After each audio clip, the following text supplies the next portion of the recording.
এতে সে সকলের সামনে আত্মপক্ষ সমর্থনের জন্য হাত নেড়ে নীরব হওয়ার জন্য ইঙ্গিত করল। কিন্তু যখন তারা তাকে ইহুদি বলে জানতে পারল, তারা প্রায় 2 ঘন্টা ধরে এক স্বরে চিৎকার করে গেল, ইফিসীয়দের আর্তেমিসী মহাদেবী!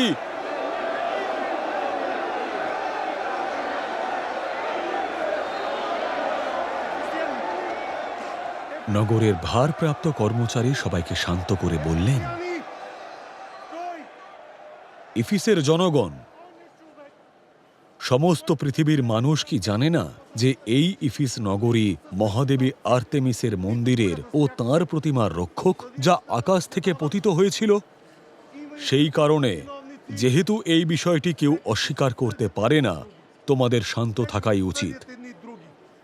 হঠকারিতার বশে কিছু করা উচিত নয়। তোমরা এই লোকগুলিকে এখানে নিয়ে এসেছ, এরা তো মন্দির লুট করেনি, আমাদের দেবীরও অবমাননা করেনি। তাহলে যদি দিমিত্রিয় ও তার সহযোগী শিল্পীদের কোনো অভিযোগ থাকে, আদালতের দরজা খোলা আছে। সেখানে প্রদেশপালেরাও আছেন, তারা সেখানে অভিযোগ দাখিল করতে পারে। এছাড়া আরও যদি অন্য কোনো বিষয় তোমাদের উত্থাপন করার থাকে, তাহলে বৈধ সভায় অবশ্যই তা নিষ্পত্তি করা হবে। আজকের ঘটনার জন্য দাঙ্গা বাঁধানোর অভিযোগে আমরা অভিযুক্ত হওয়ার বিপদে পড়তে পারি। সেক্ষেত্রে এই বিক্ষোভের পক্ষে আমরা কোনো যুক্তি দেখাতে পারব না।